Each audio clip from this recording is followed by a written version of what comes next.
Hi friends, let's look at some very early experiences for barred instruments.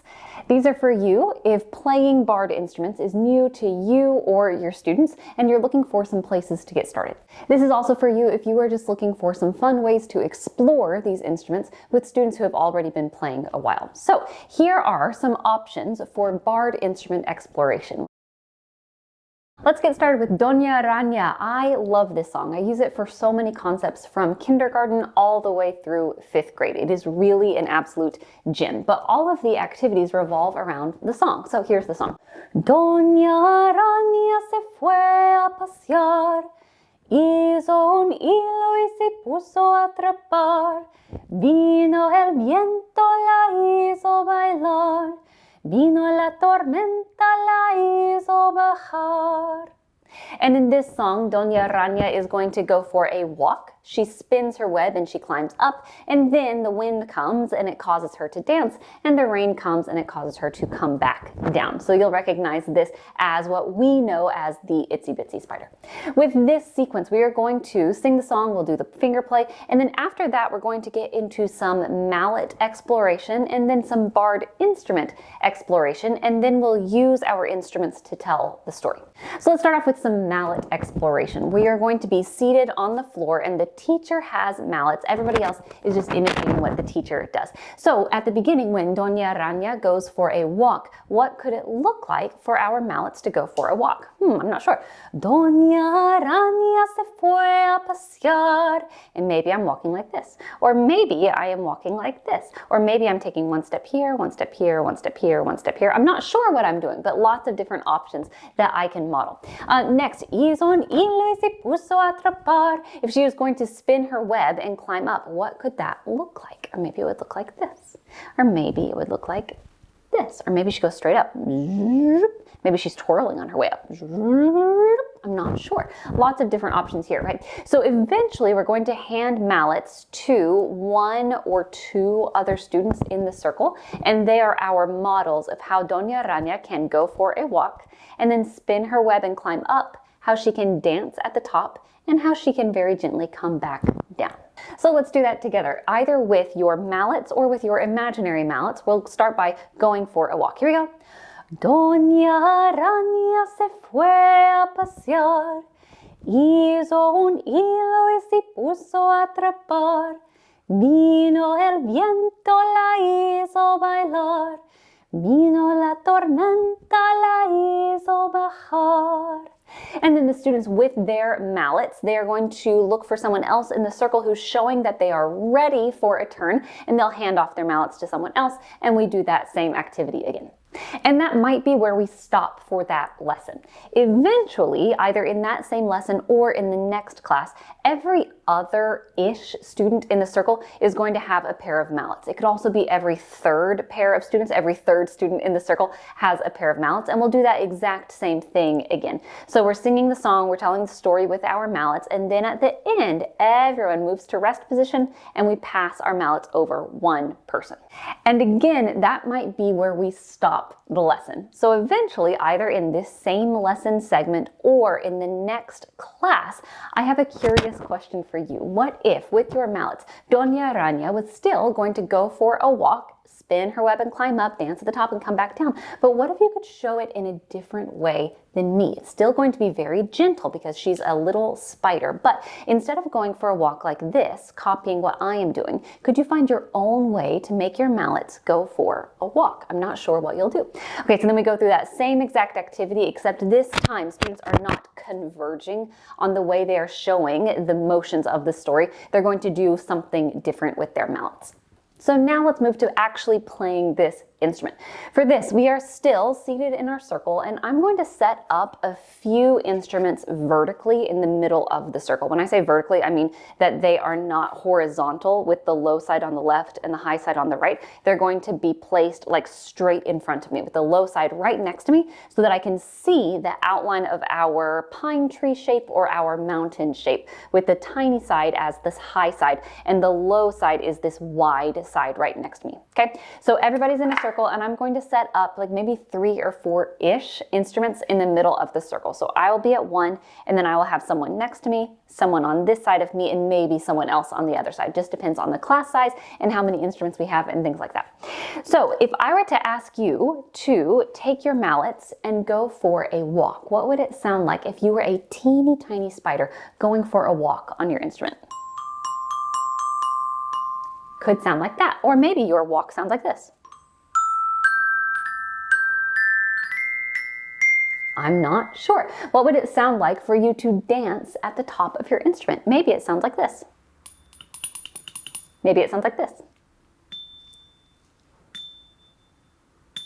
I'm not sure. Okay, so you get the idea. We're going to go through several different ways that we can tell the story on our instruments, but right now we're more just focused on exploring all of the different ways that we can move around this instrument.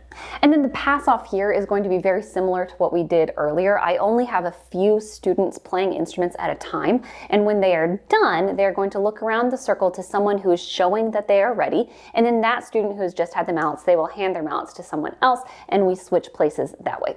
If you don't have an instrument in front of you, you are still involved in the activity by pretending. Can you map out what you're going to do when you do get to the instrument? That way you're prepared when you sit down. And then the last step is to play the story on our instruments all together. So this might mean that we add a few more barred instruments to the middle of the circle, or it might mean that every other student in the circle has an instrument in front of them, and then at the end of the rounds of the song, everyone just scooches over one sit spot. Totally up to you.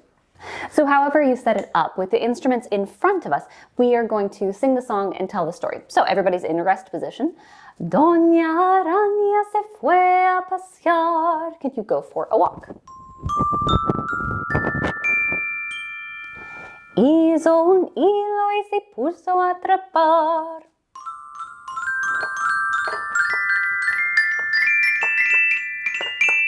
Vino el viento, la hizo bailar.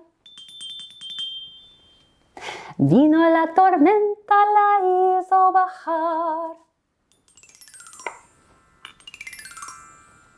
And that's the end. So either we will switch places with other people in the circle if we have a few instruments in the middle of the circle, or we're going to stand up and move over one spot. So if we were just at an instrument, now we'll be in between instruments. Up to you how you want to structure this activity. But this one is a lot of fun, moving from the finger play of Doña Araña to eventually playing the story on our barred instruments.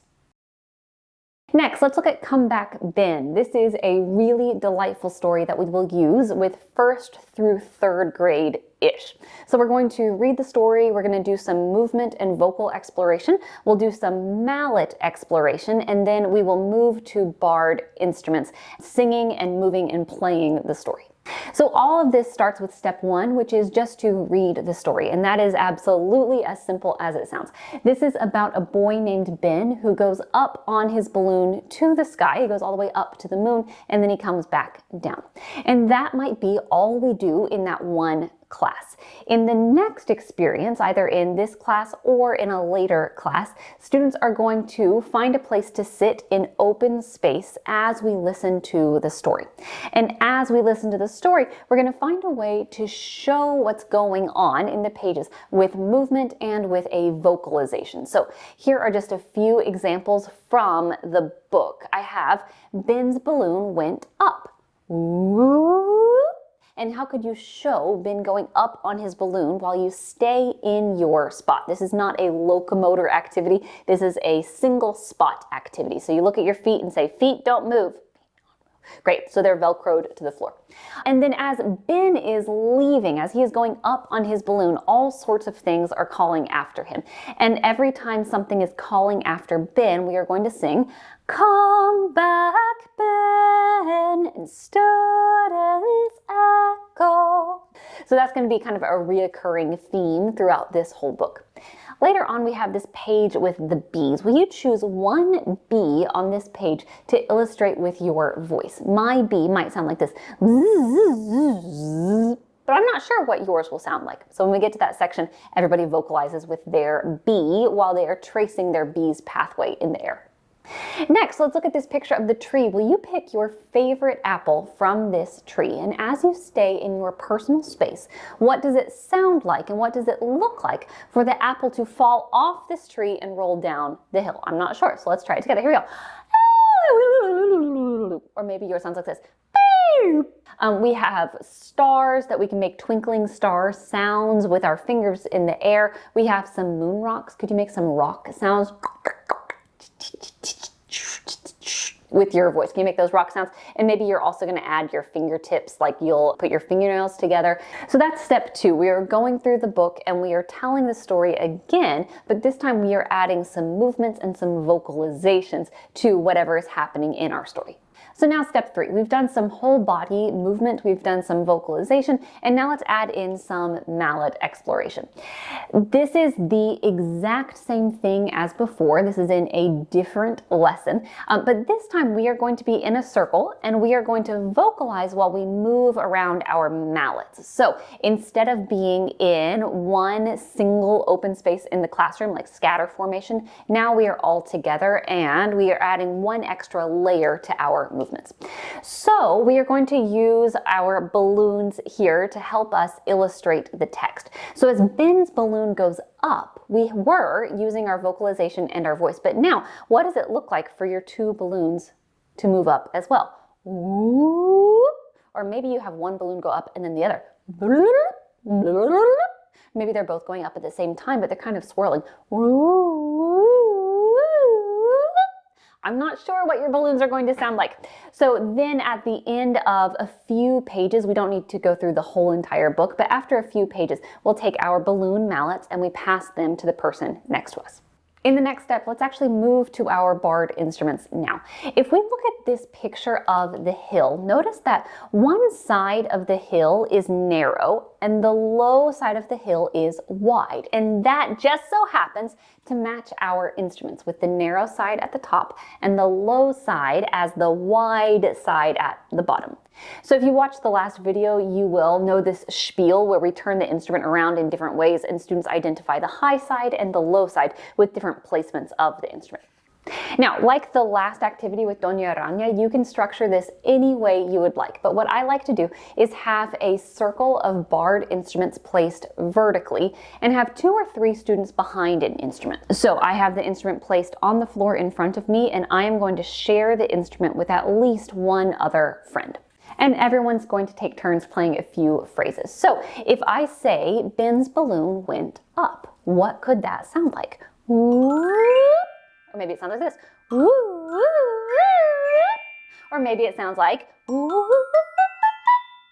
And then what if I were to say, Ben's balloon went down? What could that sound like on your instrument? Or you get the idea. So after a while, we're going to pass off our mallets to someone else in our group so that everybody gets a chance to play. And this can be, all sorts of things that Ben's balloon does. Like maybe Ben's balloon floats right in the middle of the air. What would that sound like? Or maybe we have Ben's balloon that is buzzing around next to a tiny little bee. What if there was a small little bee moving around in the air as well? Or what if there were 2 bees buzzing around? Or what if Ben slid down the rainbow? What would that sound like? Okay, so in this, we are just exploring the different areas of our instruments. We don't need to be stuck to the story per se. And then again, after a few phrases, we are passing off our mallets to the people next to us, and we just keep going. The very last step is to put all of this together with the story. So we will go through page by page, and what does it sound like for those bees to buzz? What do your moon rocks sound like when we get to that section of the story? What do your twinkling stars sound like on your instrument? All of those things. So moving from the book to vocalization and movement with the book, then with mallet exploration, then barred instrument exploration, and then using the instrument to tell the story of Come Back Ben. In I Don't Care If the Rain Comes Down, we are going to use a circle dance and some body percussion improvisation to eventually get to our barred instrument exploration, and we'll put that all together in a rondo. So let's start with a circle dance. This is a circle dance that I developed for upper elementary students, and with scaffolding, it is an absolute blast. Especially, this is one that it's fun to speed up the tempo, so you're going faster and faster and faster as you do the dance. Normally, I teach this through several different class periods, not all at once. So in the blog post that goes along with this video, you will find some specific directions for that circle dance and how to scaffold it over time. This dance is a concentric circle dance, so a double circle dance, which means that we have an inside circle and an outside circle with everybody facing a partner. And really, there are only 3 different steps to this dance, 3 different phrases to this dance that we need to have under our belts in order to do this and have a lot of fun. So for every I don't care if the rain comes down, we are going to step to the right or to the left. At I'm gonna dance all day, we're going to switch places with the person in front of you, whoever it is. And then, hey, hey, carry me away, we're playing the rhythm of those words on body percussion. Okay, so if you have those 3 steps, you've got the whole entire thing. Let's sing the song first, thinking about all of those dance motions. Here we go. I don't care if the rain comes down, I'm gonna dance all day. I don't care if the rain comes down, I'm gonna dance all day. Hey, hey, carry me away, I'm gonna dance all day. Hey, hey, carry me away, I'm gonna dance all day. So putting those dance steps together with the song, you are facing a partner, and we are going to, I like to change the words of the song to help us remember what's going to happen. So, I don't care if I step to the right, switch places with your partner. This time we're going to step to the left.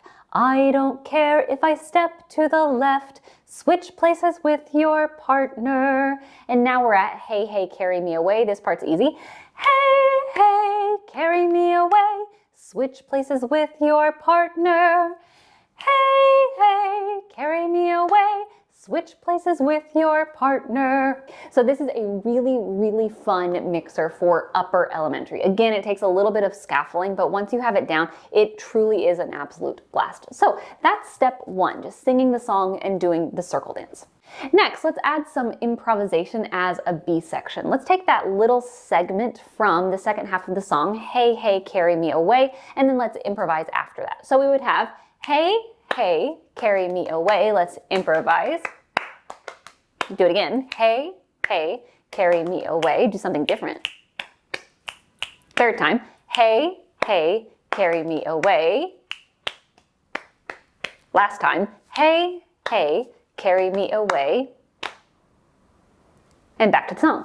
I don't care if the rain comes down. Excellent. So this is a really easy way to incorporate a different extension after you do the song. So we'll do the song with the dance, and then just in between rounds of the song, we're going to improvise with the person in front of us as the B section. Okay, so we do that 4 times in a row to make that B section, and then let's move to our barred instruments. This is the time to explore, if this is new to students, this is the time to explore the high side and the low side. And again, like we've talked about, we'll move the instrument around in different places so that students identify that the high side is always the narrow side, the low side is always the wide side, no matter where that instrument is placed. And I'm going to set up in C pentatonic here, so I'm taking off my burgers and fries. And just like we've talked about in our other activities today, I often have students share instruments. So 2 or 3 people are sharing one instrument. And then with our fingertips, we get to explore some very gentle raindrop sounds. So what would it sound like for your raindrops to be gently falling from the high side to the low side? Or what if your raindrops were falling low to high? Oh my goodness. And what if you splashed in a puddle at the bottom of the instrument? What if you splashed in the middle of the instrument? What if you slipped in a puddle and you fell down? I'm not sure. So lots of different options for us to explore the instruments right now, like I said, just with our fingertips. And then eventually we'll transition to using mallets to bounce on the instrument. instead of our fingertips. But again, these are very gentle raindrops that are splashing on the instrument. So our mallets are going to be gentle as well. So now let's link that body percussion activity that we were doing to the mallet instruments and the mallet exploration that we were doing as well. This is a good time for the instrument. If it has been placed vertically, this is a good time for it to be flipped. So now it is horizontal with the low side as the left and the high side on the right of the instrument. So hey, hey, carry me away. Hey, hey, carry me away. Hey, hey, carry me away. Hey, hey, carry me away.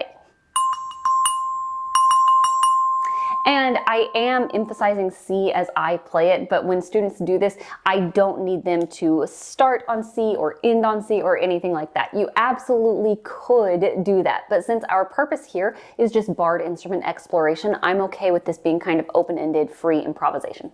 Now, if you want to extend this, you can create a rondo. So the A section is the main section of the song. We're going to sing and do the dance. And then our B sections, our contrasting sections, will be the hey, hey, carry me away, and then 4 beats of an improvisation. And if you repeat that 4 different times for your large B section, then that makes for a really nice rondo.